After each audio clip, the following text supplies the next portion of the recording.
안녕하세요. 오늘도 권 박사와 함께 이야기를 이어가 보도록 하겠습니다. 오늘 할 이야기는 정신과 약을 먹는 것이 어떤 효과가 있을지에 대한 이야기인데요. 마음의 상처, 과거의 어떤 그런 마음의 상처들도 정신과 약물 치료를 통해서 고쳐질 수 있다면 믿으시겠습니까? 오늘 그 이유에 대해서 제가 좀 자세히 설명드리도록 하겠습니다. 보통 병원에 이렇게 오시는 분들은 기본적으로 정신과 약물 치료를 생각하고 오시는 분들이 많습니다. 부정적인 인식들이 많기 때문에 제가 이전 영상에서는 계속 정신과 약물 치료를 받고자 결심을 했음에도 불구하고 여러 가지 떠오르는 어떤 그런 우려들, 걱정들, 또 사회적인 인식 때문에 생기는 어떤 그런 편견들, 그런 부분들에 대해서 제가 최대한 해소를 해드리려고 지난 영상들을 준비해 왔다면, 오늘 영상은 그렇게 해서 드시게 된 그런 정신과 약물을 통해서 어떤 효과를 보실까에 대한 그런 말씀을 드리고 싶습니다. 그 정신과 약물 치료를 받으시는 그런 분들 얘기를 들어보면은요, 정말 처음에는 우려와 어떻게 보면 반신반의, 과연 효과가 있을까? 그런 생각으로 정신과 약물 치료를 시작했지만, 사실 제가 이렇게 보면은요, 거의 대부분이 만족을 하시고, 아직은 좀 부정적인 인식 때문에 그런지는 몰라도, 정말 친한 친구분들한테는, 정말 친한 지인들한테는 다 강력히 추천을 하십니다. 너도 가서, 나도 약을 먹고 있는데, 너도 가서 좀 도움을 받았으면 좋겠다. 물론 요즘 젊은 사람들, 젊은 친구들은 좀 다릅니다. 요즘은 보면은 오시는 분들 중에서 병원에 좀 어떻게 오시겠습니까? 이렇게 물어보면 친구가 아무래도 얘기를 들어보더니 너는 정신과 치료를 받아보는 게 좋겠다. 이러면서 이제 정신과 치료를 먼저 받았던 친구들이 그렇게 소개를 해서 병원에 내원하시는 경우가 정말 많아요.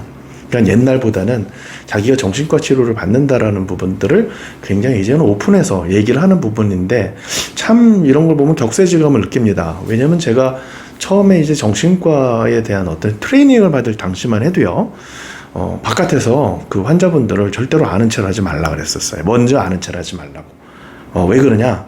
정신과에 다닌다라는 게 좀 부정적인 인식도 있고 사회적인 편견도 있었기 때문에 그분들의 프라이버시를 위해서. 그래서 정신과 환자인 경우에는 자기가 정신과 의사면 아는 체를 하지 말라고, 인사를 하지 말라고. 그러면서 또 한편으로 또 우스갯소리로, 만약에 길에서 만났는데 나를 아는 체를 하는 정신과 환자가 있다? 그러면은 지금 그분 같은 경우에는 증상이 좀 안 좋아지셨을 수도 있다. 뭐 이런 얘기들도 했어요. 그런데 지금은 완전히 격세지감이 느껴집니다. 바깥에서도 아시는 분들 만나면 다 인사하고요. 정말 이렇게는 어떻게 보면 이게 내과처럼 됐나 이런 생각이 들 정도로 이제는 또 병원에도 자주 찾아오시고 그렇게 됐는데요. 과연 정신과 약물을 이용하면서 우리는 어떤 이득을 볼까요? 일단 제일 처음 보는 이득은 일단 잠을 좀 잘 잘 수 있다는 겁니다. 잠을 잘 자기 위해서 정신과 약을 쓰지 않고 어떻게 하면 잘 잘 수 있는가에 대해서 많은 분들이 병원에 오시기 전에 다 테스트를 해봅니다.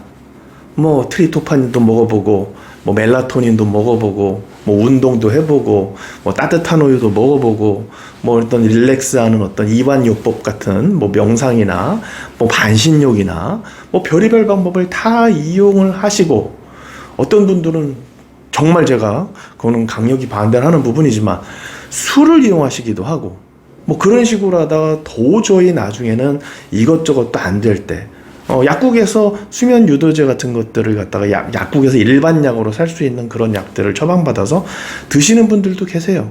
근데 결국에는 그래도 이래도 안 되면 병원에 오시는 겁니다. 그래서 가끔 보면은 우리 환자분들 볼 때 제가 참 안타까운 게, 다른 사람들이 너는 왜 약 먹고 자냐라는 얘기를 듣는데요. 그런데 억울하대요.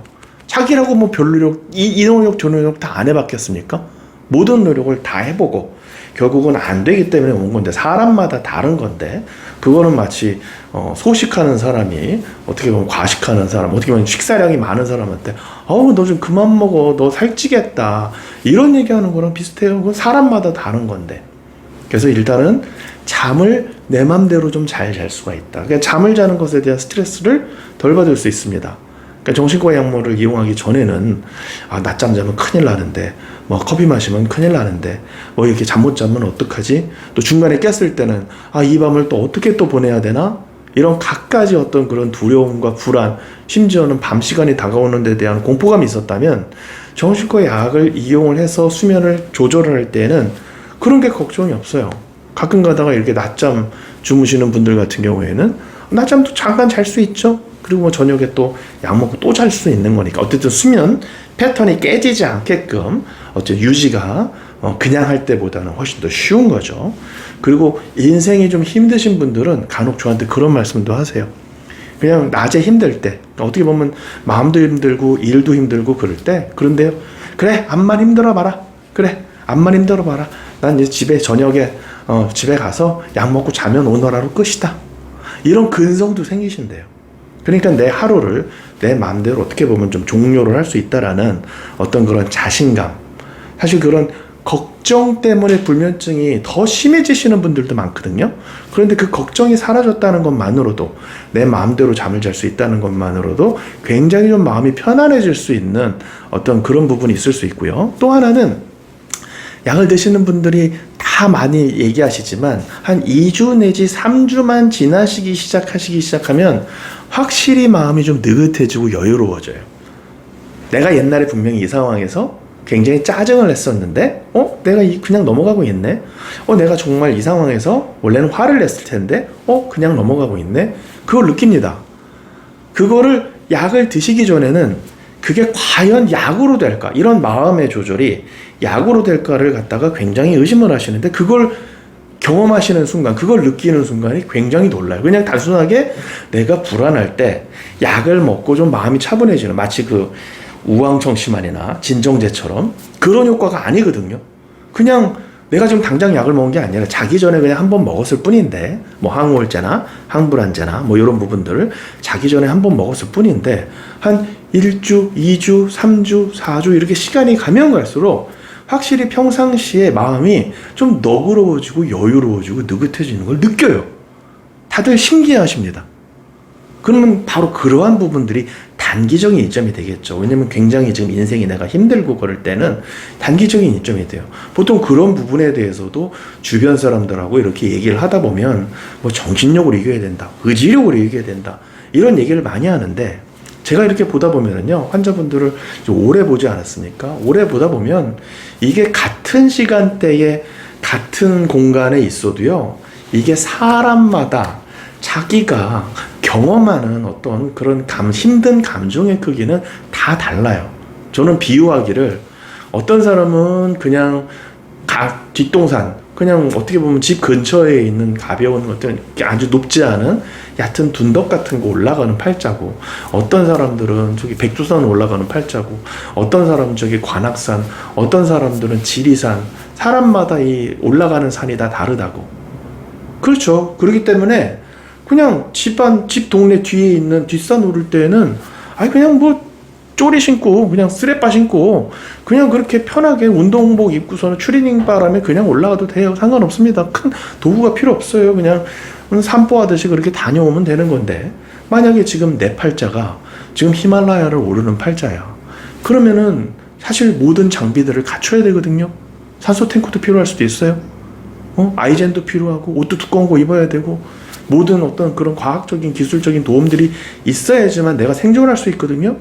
그런데 지금 같은 시기에 사는 사람이, 지금 동네 뒷산 오르는 팔자인 사람이 지금 그래 히말라야는 좀 극단적이니까 뭐 지리산이나 지금 백두산 올라가고 있는 그런 사람의 팔자를 보고서는, 아이고 나도 산 오르고 있어, 나도 그냥 이렇게 편하게 그냥 편하게 이렇게 해도 되는데 뭘 그렇게 오바를 하고 그래, 뭘 정신과 약까지 먹고 그래, 이렇게 얘기하는 사람들이 많아요.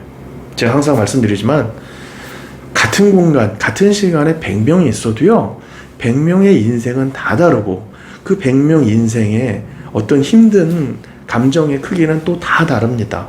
그렇기 때문에 사실은 약을 이용하고자 마음을 먹었을 때는 정말 힘들 때 병원에 오시는 거예요.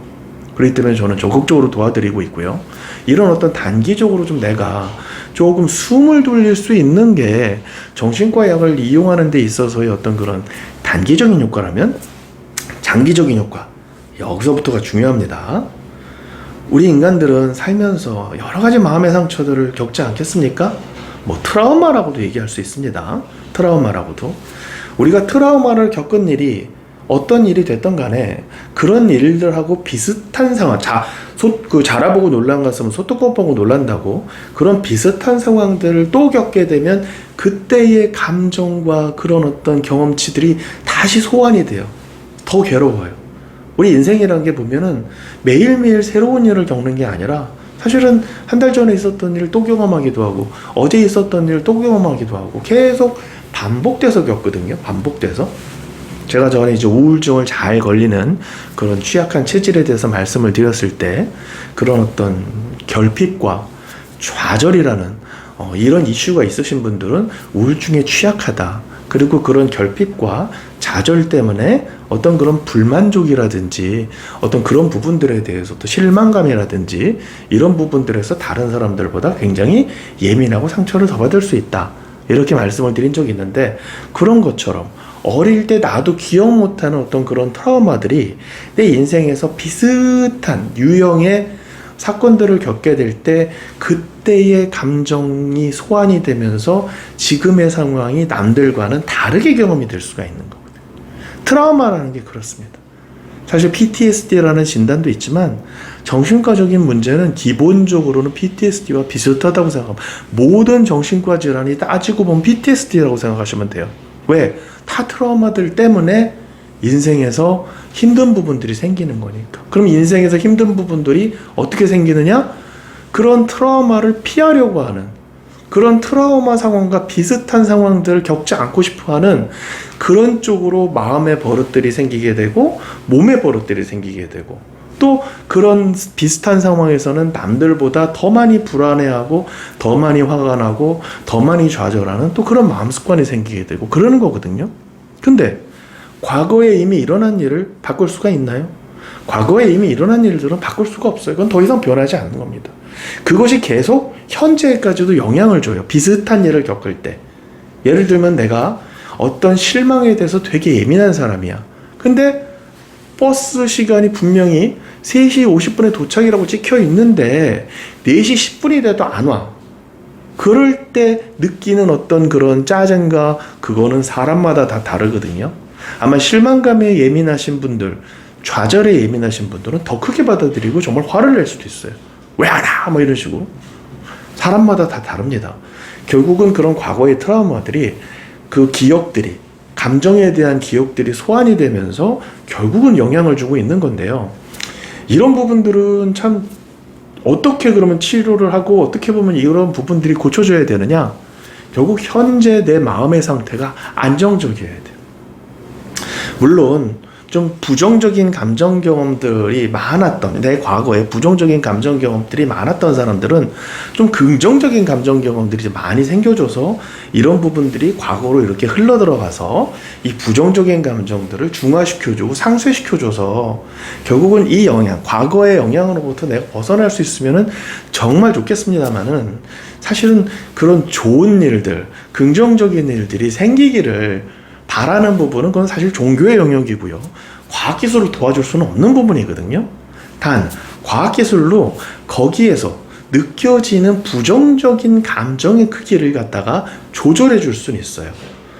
왜냐면 정신과 약물 중에서 특히 항우울제 같은 경우에는 그런 부정적인 감정들을 좀 필터링 해주는 효과를 봅니다. 그러니까 부정적인 감정을 내가 이만큼 느낄 걸 이렇게 좀 줄여서 느낄 수 있게 만들어주는 거예요. 마치 눈 부실 때 선글라스 끼듯이.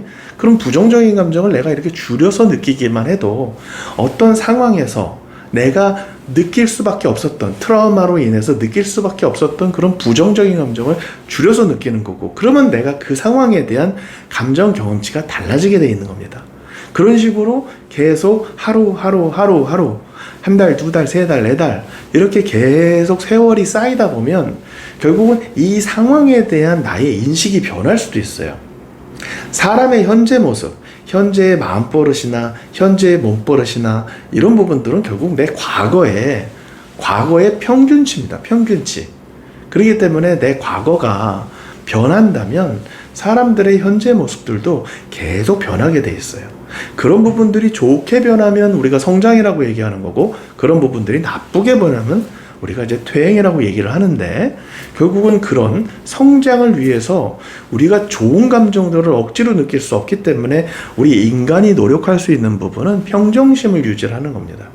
제가 감정이란 무엇일까요 편에서도 말씀드렸지만, 이런 평정심을 유지하게 되면 감정에 휘둘리지 않고 세상 일을 내가 판단할 수가 있기 때문에 좀 더 정확하게 볼 수 있어요. 아까 말한 자라 보고 놀란 것은 소뚜껑 보고 놀란다고 말씀드렸죠. 거기에서 소뚜껑이다라는 걸 확인할 수 있게 되는 거거든요. 자라가 아니라. 그렇게 되게 되면 그런 일들이 계속 누적이 되게 되면 트라우마가 내 인생에 영향을 준 어떤 그런 크기들이 점점 작아지게 되고, 그렇게 되면 사람이 훨씬 더 유해지고 또 원만해지고, 웬만한 일에서는 감정이 그렇게 흔들리지 않은, 감정이 단단한 그런 좀 더 지혜로운 사람으로 이렇게 성장할 수 있는 부분이 있어요.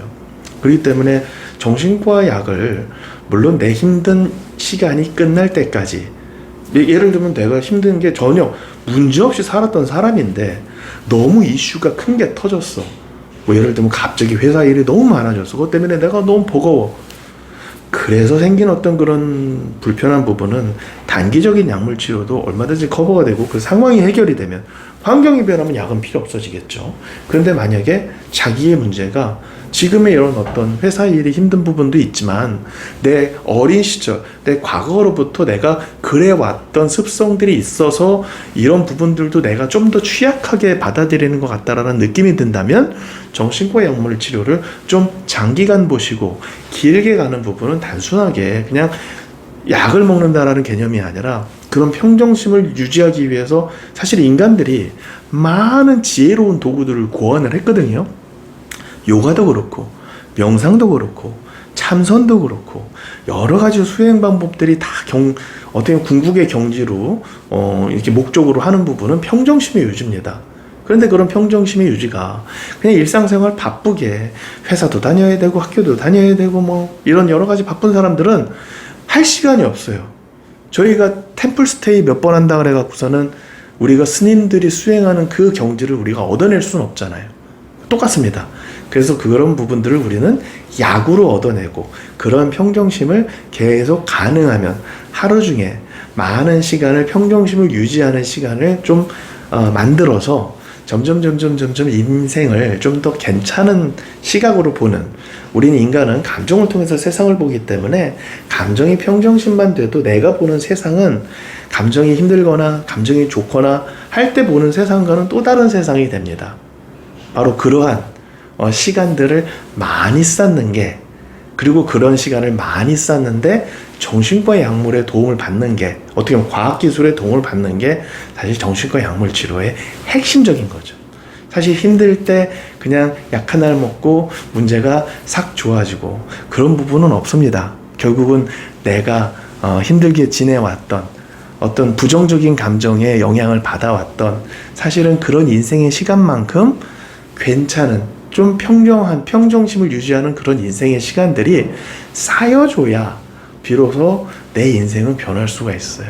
그런 면에서 최근 들어서 이렇게 젊으신 분들이 이렇게 병원에 많이 오시는 분들에 대해서는 한편으로는 안타까운 마음도 있지만, 왜냐면 그만큼 어떤 좀 옛날처럼 그렇게 편하게 인생을 살 수는 없는, 머리를 많이 쓰고 해야 될 일도 많고 그렇다는 부분에서는 안타까운 마음도 있지만, 또 병원에 찾아오시는 분들은 또 그런 문제들을 통해서 오히려 극복할 수 있는, 제가 좋아하는 격언 중에 강한 자는 견디고 귀한 자는 극복한다라는 그런 격언이 있어요.